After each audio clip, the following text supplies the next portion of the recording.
Okay, gagawa tayo ng macaroni salad. Okay, pang mga kailangan natin, we have the boiled macaroni, 1/2 kilo, all-purpose cream, raisins, nata de coco, fruit cocktail, Nestle cream, we have condensed milk, Eden cheese, and then we have the sandwich bread. Okay, so let's start with our macaroni salad. Okay, so let's start by putting this sandwich bread into our macaroni pasta. So, ubusin na natin to para sa kalahating kilo ng ating salad.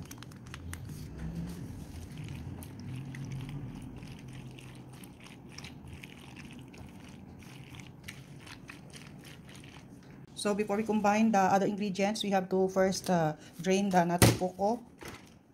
And then we have to drain the fruit cocktail. Okay, so we have already drained the fruit cocktail, the nata de coco, colorless ito. And then instead of Nestle cream, we will just use Angel creme densada, creme de queso. Then we have the all-purpose cream and then the raisins here. So we will put everything and then we will have to combine. And then we have the diced cheese for our fruit macaroni salad. So ilagay na natin ang lahat ng mga ingredients. Ito ang ating fruit cocktail. Ilagay na rin natin to.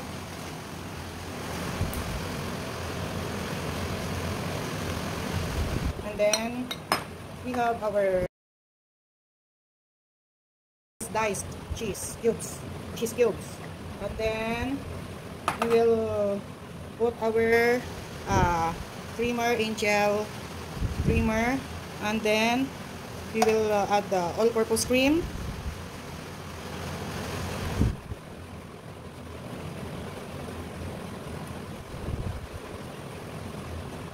And then, we will add the condensed milk. So, dito sa condensed milk, depende ito sa tamis na gusto mo sa iyong salad. So, it depends sa tamis na gusto niyo. Kung gusto niyo matamis, lagyan niyo ng maraming condensed milk. Kung gusto niyo hindi masyadong matamis, lagyan niyo ng 1 at kalahating lata lang na condensed milk. Kalahati. And then, we will mix all together the ingredients. So, we will have to mix everything.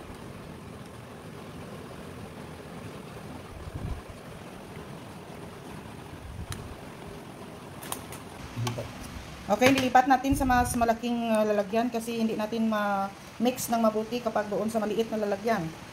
So, dito na muna sa malaking lalagyan na ito para mas maganda, ma-mix ng mabuti yung ating salad. Okay, so na-mix na natin ang lahat nating ingredients. So, tikman na natin kung masarap na, kung tama na ang gatas, ang sarap. Dagdagan natin ang ubusin na natin to kasi sa amin, gusto namin palaging masarap yung aming salad.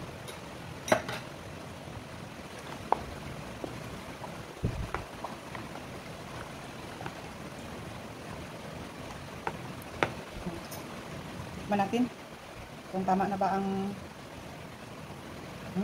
masarap na. So, done na ang ating fruit macaroni salad. Ilalagay na natin ito sa ref para mapalamig. Thank you for watching Inken Kitchenomics. Don't forget to like and subscribe.